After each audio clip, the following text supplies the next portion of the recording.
옆에 좌우 옆분들 인사합니다. 축복합니다. 은혜 받고 있습니다. 잘 될 줄 믿습니다. 하고요. 시간이 많이 지났지만은 거기에 맞게 제가 설교를 좀 줄여서 한번 말씀을 이렇게 전하려고 합니다. 2023년을 우리가 살아오면서 우리가 공동교회 비전을 이렇게 현수막에 이렇게 나오는 대로 가지고 우리가 한 9개월을 살아왔습니다. 달력으로 보면은 8개월을 살아왔고, 우리 교회 회계로 보면은 2022년 12월부터 2023년 11월까지가 1년입니다. 결산을 내지요. 그걸로 보면은 9개월을 우리가 살아왔습니다.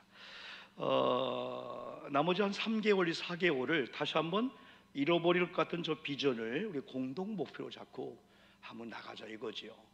오늘 우리가 본 대로 시편 131편 여러분 1절에 보니까 다윗이 이런 고백을 했어요.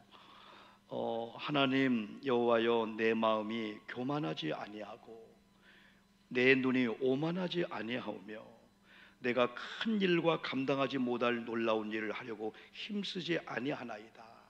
이걸 세 가지로 요약하면은, 교만하면은 우리가 저분은 교만해라고 하는 그 교만 정도가 아니에요.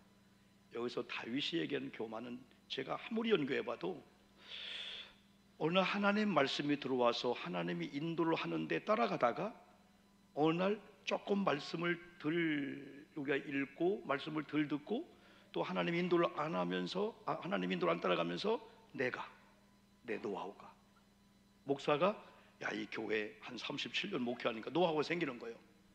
그리고 직장 사업장에 예배드리고 첫 열매 신앙 갖고 하다가 어느 날인가 안 하는 거야. 그게 교만으로 볼 수 있다는 거죠. 하나님이 계실 자리에 내가 주인 되고, 하나님의 내 안에 주인으로 그리고 주님으로 왕으로 오셨는데 우리가 예수님을 하인처럼 내가 왕, 내가 주인처럼 사는 거, 이것보다 큰 교만이 없다는 거죠. 가장 큰 이 교만인데, 그래서 다윗이 고백할 때 하나님 내 마음이 교만하지 아니하고 또 내 눈이 오만하지 아니하오며, 여러분 이 눈이라고 하는 것은 마음의 창이라고 하죠. 마음이 불편하고 마음이 막 쓰라리고 힘들면은 눈에 도끼가 나와요. 근데 사랑스럽고 은혜가 넘치면은 그 눈을 통해서 상대방에게 그 사랑을 막 표현하기 때문에 상대방이 그걸 느끼게 되는 거죠. 하나님이 우리의 눈을 보실 때, 네 눈에 지금 영적인 눈이 아니다 할 때 우리가 하나님을 경외하고 하나님을 사랑하고 신뢰하다 보면 하나님에 대한 오늘 예배가 그립고 성찬식이 축복의 안수가 오늘 찬양이 우리 하나님 앞에 올리는 예물이 하나님 얼마나 기뻐할까 하다 보면 눈이 편해지면서 눈에 아름다운 그 은혜가 임하게 되는 거죠. 다윗이 그걸 기도하는 거예요. 또 다윗이 또 하나 기도는 뭐냐면, 하나님 이제 내가 큰 일과 감당치 못할 일을 내가 일을 하려고 힘쓰지 않냐겠다. 힘을 좀 빼겠다는 거예요. 여러분 이 자리에 앉아 계시면서 편안하게 앉아 있는 분이 있고 경직된 분이 있어요. 하나님은 우리 아버지로서 우리 죄를 용서하시고 우리에게 한 달 동안 어떻게 그 답을 주면서 인도하시는 아주 편안한 아버지예요. 죄를 졌다 할지라도. 그래, 아버지 앞에 왔다고 했을 때 내 집에 왔구나. 우리가 막 긴장하고 초인종을 누르고 집에 오는 순간에 옷을 벗고 하고 힘이 빠집니다. 걸어올 때도 직장에 다 힘이 들어가 있는 거예요. 긴장하고 실수하면 어떡하지? 오늘 일부 예배 때 제가 그런 말씀했습니다. 내가 운전을 하고 갑니다. 노하우가 생기죠. 저도 1984년도 면허예요. 그죠? 자랑할 수 있죠. 누가 손을 드는 거예요. 뭔 사람이야? 그냥 지나갔어요. 그러다가 낭떠러지는 걸 모르고 낭떠러지 떨어진 거예요. 차가 전복이 된 거예요. 두 번째, 운전하고 갑니다. 누가 손 듭니다. 범상치 않은 사람 같은데 타실까요? 하고 옆에 태워놓고 자기가 막 운전합니다. 그 사람은 과시하고 싶은 게 있는 거예요. 나 운전 잘하죠? 하다가 전봇대에 부딪혀서 사고 난 거야. 세 번째는 운전하고 딱 가는 누군가 딱 손을 드는데, 와, 예수님이네. 예수님 타십시오. 그러면서 자기가 내린 다음에 예수님 운전해 주십시오. 정중히 예수님을 운전대에 맡기고 자기는 옆자리에 딱 앉더니 그냥 코가 떨어지고 자는 거야. 나중에 와보니 예수님이 잘 운전해가지고 목적지에 낭떠러리도 안 떨어지고 전봇대 가로수 부딪히지 않고 목적지에 잘 온 겁니다. 어떻게 보면 다윗이 내가 앞으로 왕권을 가지고 만일 하면서 내 왕인 내가 이 나라 어떻게 책임지지? 목사인 내가 이 교회 어떻게 책임지지? 이 직장 어떻게 책임지지? 지금은 너무 험악해. 한 분이 그냥 결혼 청첩장 되게 안 눌러요. 카톡으로 오고 아는 분이 오면 사진이 떠요. 근데 문자로 오면 사진이 안 떠요. 조심한 사람이 어느 순간 그 사진을 눌렀어. 사진이 안 떠. 그러니까 사진 보려면 뭘 누르세요? 2번 눌렀는데 3억 5천이 빠져나간 거예요. 해킹을 당하게 된 거예요. 완전히 그냥 그 전 재산을 다 뺏어가는 거예요. 이 무서운 시대예요. 무서운 시대. 우리가 보호하려고 조심하려고 해도 누군가 도와주지 하면 안 되는 그런 시대 속에서 어떻게 보면 다윗은 하나님 내게 힘을 좀 뺄게, 내 사업장 가서 내가 하려고 했던 걸 좀 뺄게, 교회 와서 내가 그런 게 자유함이 오는 거예요. 다윗이 그 얘기하는 거예요. 그러면서 다윗 두 번째는 실로 내가 내 영혼으로 고요하고 평온하게 하기를 젖된 아기가 그의 어머니의 품에 있음 같게 하였나니 이건 거예요. 하나님, 내가 왕권을 누리든 내가 아버지로서 자녀를 다스리든 우리로 말하면 내가 목표를 하든 여러분들이 직분을 감당하고 사업장, 직장, 우리 아이들 학교, 교사, 교편 어떤 일을 하든지 하나님, 내가 있는 장소가, 내가 있는 가정이, 우리 안방이, 우리 거실이, 내 자동차 안이 불안하고 두렵게 아니고 오늘처럼 고요하고 평온한 그런 삶의 터전이 되기를 여러분 기도하시기를 주님의 이름으로 축복합니다. 기도하셔야 돼요. 기왕이면 우리 만남이, 이 우리 모임이 고요하고 평안한데 이걸 다윗이 뭐라고 표현했냐면은 젖된 아이가 그 어머니 품에 있음 같게. 이제 52일 된 우리 둘째 딸의 손주가 코로나 걸린 거야. 얘 코로나 걸린 거야. 금요일 날 우리 집에 와서 철야에 왔어요. 놓고 간 거야. 엄마 아버지가 이상이 있는 거예요. 금요일 날 우리가 지극정성으로, 그러니까 우리는 90년 살은 왕할머니하고 이제 50일 살은 이 90년대 1년도 안 된 이 만남이 아주 신비하더라고 보니까요. 아주 신비한 만남이에요. 토요일도 저는 교회에서 있었지만은 토요일 날도 지극정성으로 토요일 날 지나고 주일 아침에 갑자기 열이 38도가 오는 거예요. 그래 우리 애들이 교회 와서 기도하고 로이랑 인하대병원 갔는데 아니 50일 된 아이가 코로나 양성이 나온 거야.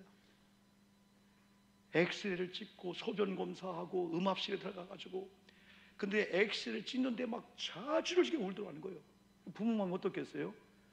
나중에 물어봤나 봐. 너 왜 울었니? 했더니 차가워서 울었어요. 그런 것 같더라는 거예요. 차가워서. 엑스레이 그 판에 이 살을 대는 순간에.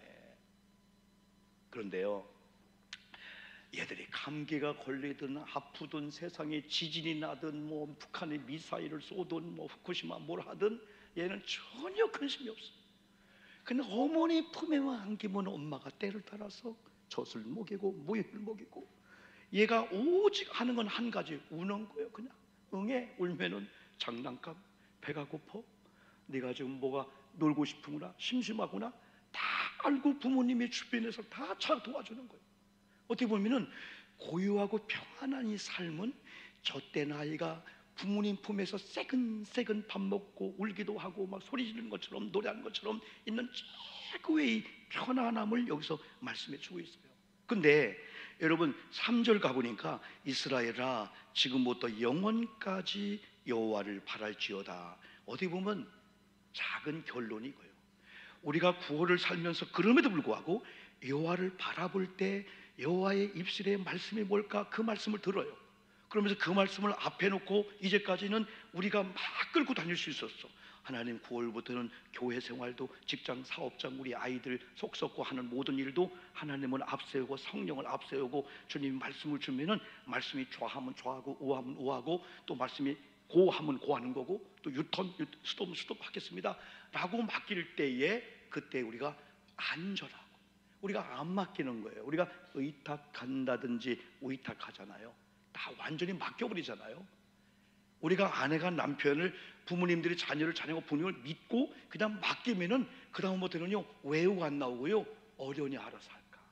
우리 하나님은 완벽한 분이요, 하나님은 완전한 하나님이에요. 그런데 디모데전서 2장 1절에서는 바울이 디모데에게 내가 첫 번째 권할 게 하나 있다. 모든 사람을 위하여 간구와 기도와 도구와 감사를 하여라. 내가 너에게 첫 번째 간절히 간곡하게 간구할 말이 하나 있는데, 너보다 위에 있는 분들, 나라로 말하면 의정자들, 가정으로 말하면 나를 낳고 기른 부모님들, 형님들, 교회로 말하면 장로님들, 사역자들, 우리가 살고 있는 동장, 구청장, 시장님을 위해서 뭐하라? 기도와 간구와 도구와 감사를 하여라 그랬어요. 그러되 임금들과 높은 지위에 있는 모든 사람을 위하여 하라 하면서 왜 그렇게 해야 되냐? 이는 그러면서 우리가 모든 경건과 단정함으로 고요하고 평안한 생활을 하기 위해서 지도자, 리더자, 위정자 기도해야 된다. 자, 고요하고 평안을 갓 젖된 아이가 엄마의 품속에서 그 모습이 와 편안하다, 최고의 행복이다. 보는데 어느 날 부모님이 고통이 온 거예요. 부모님의 아픔이 온 거예요. 부모님이 코로나 확진이 온 거예요. 그러면 떨어져야 돼요.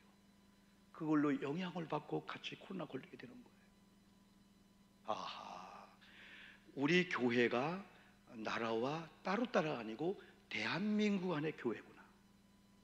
우리 가정도 리, 동, 구, 시청에 영향을 받는 그 한 부분이구나. 저들의 행복은 내 행복이다. 우리 아버지의 행복은 내 행복, 대통령, 국회의원들, 위정자. 그래서 항상 우리가 말씀드리듯이 정치인들은 다 색깔이 있습니다. 여러분도 색깔이 있습니다. 그러나 정치 위에 말씀이 있고 예수가 있다 보니까 하나님 말씀이 나는 저분 도저히 내 편이 아니니까, 나와 의식이 다르니까 비난해야 되는데 오늘 성경은 아니라는 거예요. 너의 고요하고 평안한 삶을 위해서. 오늘 시편 131편 2절은 고요하고 평온, 또 디모데전서 2장 2절은 고요하고 평안한 생활을 했어요. 이걸 위해서. 우리 교회가 고잔교회란 그 의미를 이렇게 풀었지요. 고요하고 잔잔한 평화의 목장이다. 성경적이잖아요. 시편 23편과 또 요한복음 10장이에요. 아무리 양들이 힘들고 어렵고 병약하고, 이 양들은 희한하게도요 목자만 없으면요 양은요 습기에 약해. 그런데 겨울에는 추위를 많이 타잖아요. 그래서 겨울은 달라붙어야 돼요. 여름에는 습기가 많아요. 그러니까 떨어져야 돼. 근데 신기한 것은 양들은 목동과 목자만 없으면은 여름에 달라붙고 겨울에 떨어지고. 양을 연구한 사람이 그런 속성이 있나 보대. 너무 순수하다 보니까 너 시원하면 안 되지, 나 때문에 더워야 되지. 그래서 여름에 막 달라붙고 그러다가 막 곰팡이 나고 막 그냥 막 습기에 죽는다는 거예요. 여기요. 겨울에는 달라붙어야 되잖아요. 그런데 물개나 저 남극에 살고 있는 뭐죠? 허들링 한다는 거, 허들링 하는 거. 이야, 이 팀들은 하나가 추울까 봐서요 전체가 그 주변에 삥 돌아서 체온을 갖다 물어준다는 거, 막 물어준다는 거예요. 너 살이야 된다. 네가 살이야 내가 사는 거다. 네가 죽으면 내가 죽는 거다. 이게 성경적이죠. 그래서 저 5가지 비전의 결국은 성경대로 복음을 위하여 하나님 경외함, 예배 감격에 빠지는 거, 삶의 거룩함을 희복하는 거, 그리고 우리 모든 삶 가운데는 섬김과 이 봉사의 삶인데 한 번쯤은 저 말씀대로 성경을 앞세우자. 베드로전서의 말씀을 보면은요, 베드로전서에는 모든 세상의 꽃들과 좋은 부귀영화는 다 떨어지고 다 시들어 버린다는 거예요. 그런데 베드로전서 1장 25절 보니까 하나님 말씀은 세세토록 쇠하지 않고 영원하기 때문에 이 말씀을 붙잡을 때 영원성에 그 복이 임한다는 거고, 또 두 번째 복음을 위하여, 이것은 에베소 3장 6절 7절을 보면은 우리가 복음을 위해서 일꾼으로 선택받았는데 그 사명을 감당하면은 하나님이 복음으로 말미암아 상속자가 되게 할 거야. 너는 내 지체가 될 거야. 이제부터 너는 내 약속에 참여한 언약의 백성이, 나는 이 세 가지가 하나님 나라 유업을 준다는 거예요, 복음을 위해 사는 자들에게.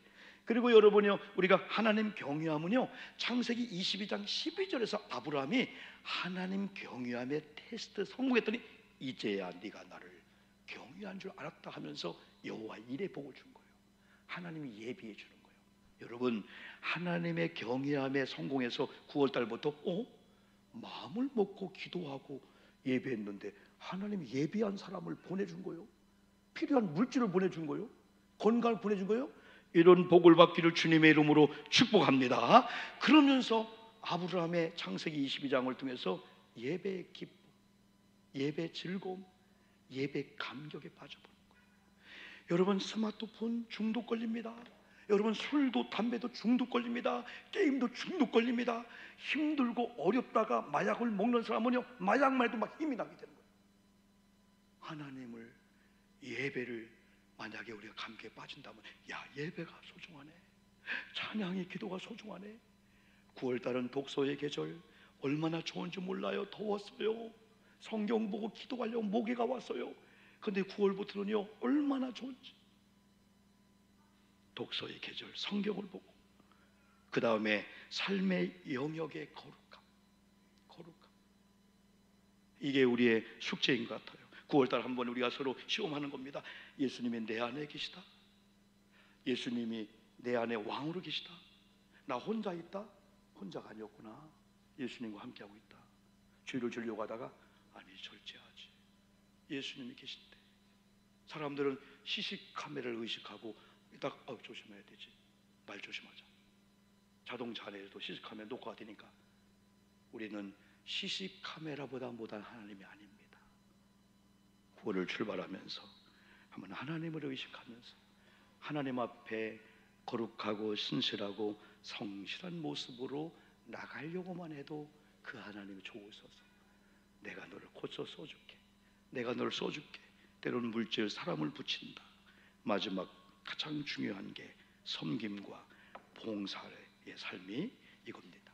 어디 보면 하나님은 그래, 빨리 지쳤지, 이제는 빨리 목적지 가려고 하는 것도 방향이다 해서 오늘 이 말씀이 방향이야. 이 방향으로 가라. 이 목적, 이 목표를 향하여. 그래서 다시 한번 우리가 1월 달에 들었던 이 비전을 다시 한번 붙잡고 한 3개월 혹은 4개월 동안에 6가지 원리를 실천 목표로 삼고 여러분 사는데 노력도 하시고, 그런 가운데 와, 하나님이 기뻐하는구나, 하나님이 인도하는 거구나. 우리 애들 보면은 이 은혜가 되지 않네. 은혜가 돼야 안 돼요. 애들은 5분이면 애들 움직이는 애들이에요. 아무리 목사님 설교 잘해도 5분 되면은 목사님 우리는 기다려줬습니다 하고 자기 일을 하고 나가고 하는 거예요. 우리 박수 한번 해줄까요? 어린아이들, 아이고 우리 어린아이들 잘했어요. 여러분,